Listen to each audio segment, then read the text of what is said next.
Hey guys, I'm coming to you from my living room and I have something that I need to talk to you guys about.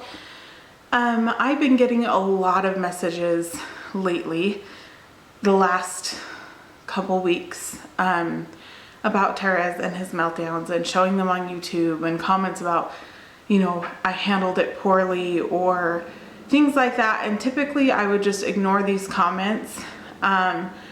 Especially some of them that use some very foul language, and not only comments but messages as well, and messages on Facebook and other places. So I just want to address the situation of the meltdowns, and you can take it for whatever it is.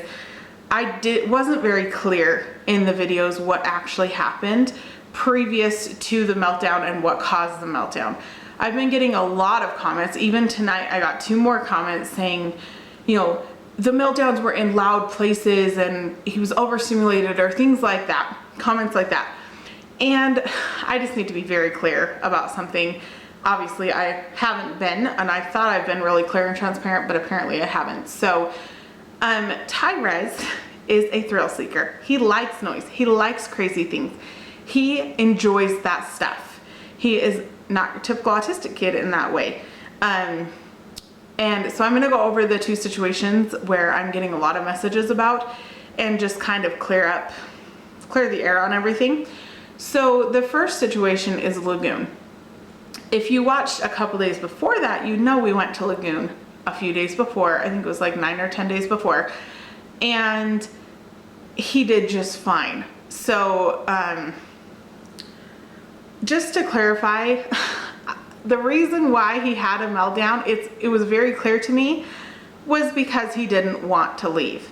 Now, mind you, someone said he was overstimulated and the noise and he was overwhelmed, and okay, we walked past the haunted house, which he rode that ride like I think 5 or 6 times and was begging for more. And we passed it and he asked to get on and I said no. And right when I said no, that's when the meltdown started. So clearly it was not that he was overwhelmed or overstimulated. He wanted more noise. He wanted more crazy, more lights and craziness. And because I wouldn't let him, when I said no, it's when he freaked out. So Ty is the type of kid who has always grown up around loud noises and a lot going on. He always has. We've never held him back from that just because he has autism. We don't use the excuse, oh, well, he has autism, so he can't do that for him. Like, he has always done crazy, loud, awesome things his whole life. He's had change. We've never been the type of family that is like, oh, this day has to be the same as every Thursday has to be the same, or every day has to be the same, because that's not real life. Like, it's just not. He has different days all the time because that's reality. That's real life. And he does fine with it. He always has. When he has meltdowns, it's because he's being told no over something. He doesn't like to be told no, like a lot of children. And he is told no and then freaks out. It had nothing to do with being overwhelmed. He was wanting more. He's the type of kid that is like, I want to go on 10 roller coasters and the scariest ones because they're fun.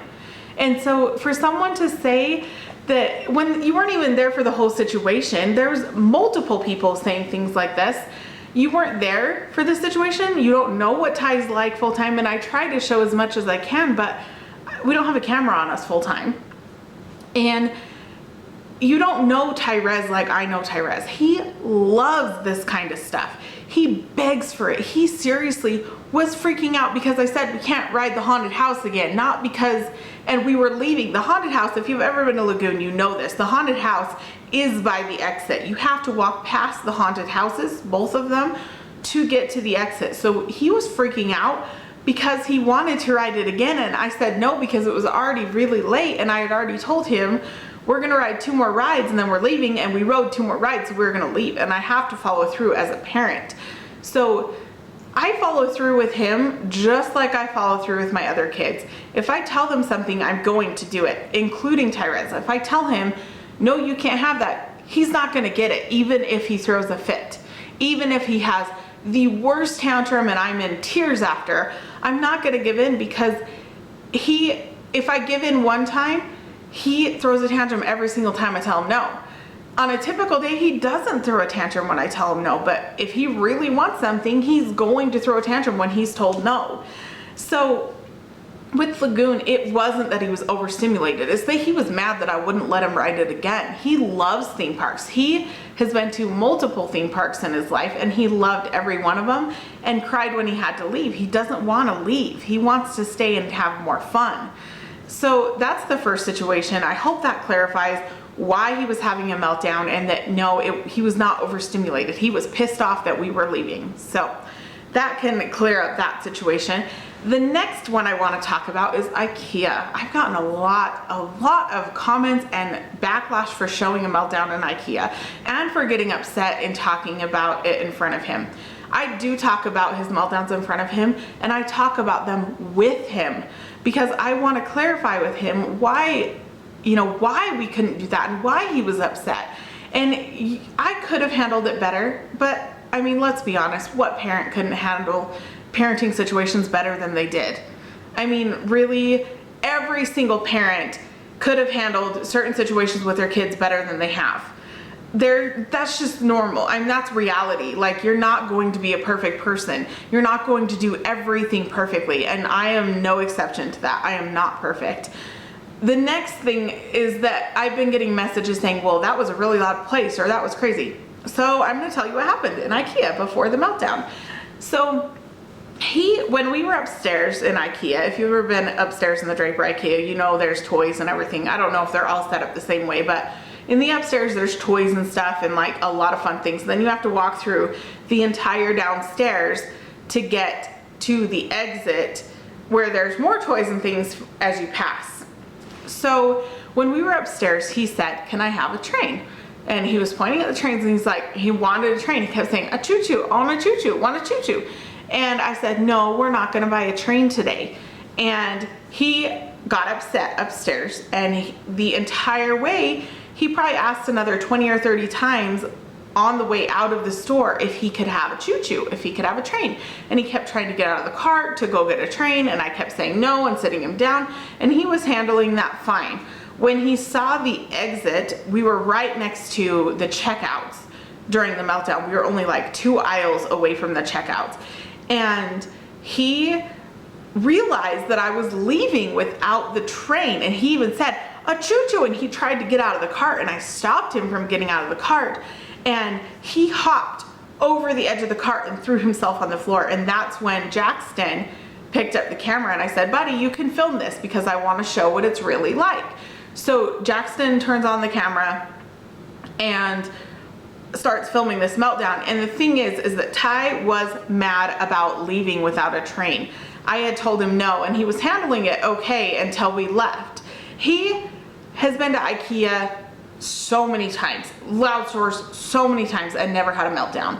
He had a meltdown that time because I said no to buying a train. Usually I'll get him something small, or if I say no, it's no. But usually I don't say no. You know, I'll at least get something smaller, be like, "Hey, we can get an ice cream on the way out, or a cinnamon roll." Well, this time he had his heart set on a train, and I said no. And he, threw a little fit when I said no, like I said. And then when we got to the exit and realized we're leaving this store without a train, he lost it. He was so mad at me, and he was biting himself, and I didn't even show the whole meltdown. It was 30 minutes approximately. I timed it a little, like I looked at my clock before we were gonna leave, and when I got in the car, it was about 30 minutes from when the meltdown started to when he was buckled, of just screaming and biting himself and punching and kicking and poking me in the eyeballs and things that you guys didn't even see.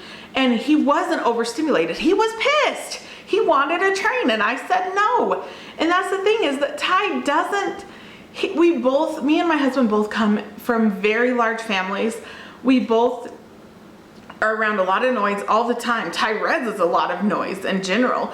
And we both come from huge families. He's been around a lot of noise his entire life, and he does fine. He's never had a problem with it. So before saying, he was overstimulated and overwhelmed, and that's why blah blah blah, and like saying all these things of what I'm doing wrong as a mom and that I shouldn't take him places like that. You need to consider that that's his normal and he does fine with it. And you know, I get that typically for autistic kids it's a stereotype that they can't handle that.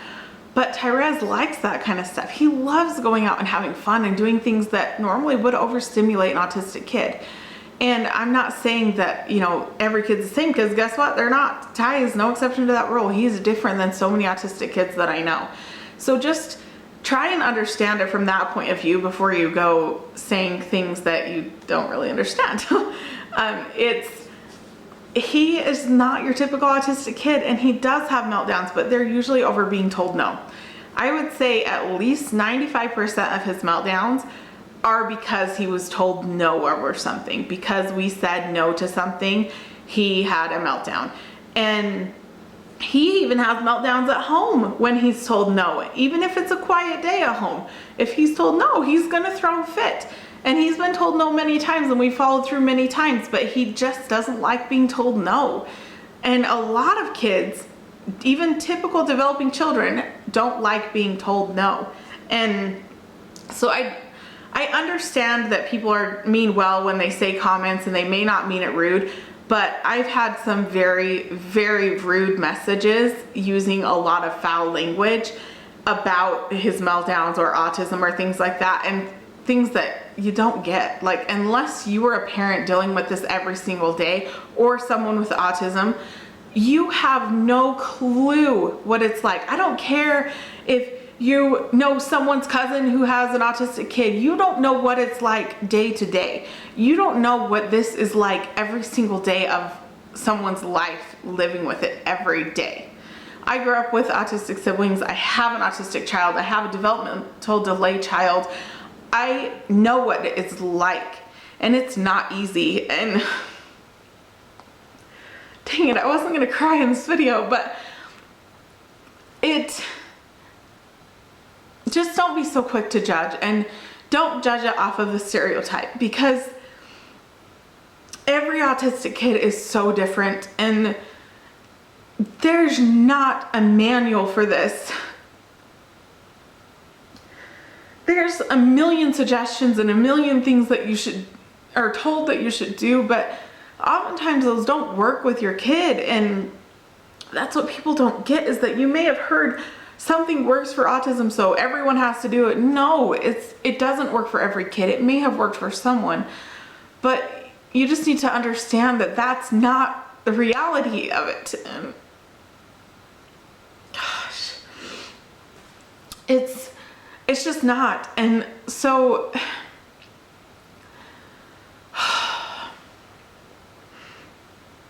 the reality of it is that every kid's different. Every autistic kid's going to handle these situations differently. Every autistic kid is going to be different. There, I'm sure, are a lot of autistic kids who go to Lagoon and can't handle it. Ty begs every time we pass it, because we pass it often. Whenever we're going like to see my husband's family, or if we're going up to Logan or something, we pass Lagoon, and he asks to go. He sees the rides from the freeway and is like pointing and asking to go. He loves that place. And so it's not a place where he has a hard time with it. And so I just wanted to clarify, like, Ty's reality is a lot different than a lot of kids. And like, we took him to Chuck E. Cheese the other day. It was super loud and super lights flashing and super crazy, and a lot of things that normally would overwhelm an autistic person, like on a typical, what the stereotype is, autistic person. And he had no meltdown. He was fine. He loved it. And we didn't have to tell him no, because he had tokens and he could do what he wanted. And so he was fine. If I would have said, no, you're not playing any game here, you can't do this, you can just go play on the play place, he would have probably been upset. But he wasn't. He loved it. And it was loud and crazy. And so I just try and understand Ty's point of view when you're watching his videos. And I am going to still show his meltdowns, and I'm still going to show his real life, because that is our reality. And I think it's important to show. I think it's important to spread awareness of what it's really like and what our real reality every day is. And I know videos have been way off lately and way crazy. My life has been kind of turned upside down, and I just have had a really hard time getting videos up. Today I had 12 or 13 kids for a good portion of the day, and then 11 kids for the rest of the day, and I'm back down to just my kids. But some things have happened in my family to where I've been babysitting a lot, and you know, I've had a lot going on, and so my vlogs have been kind of off. But I think it is important to show like a typical autism day and what it's really like, and I'm not going to sugarcoat it. I try to be transparent and honest and open with you guys, and just be ourselves. And it, you know, I don't know.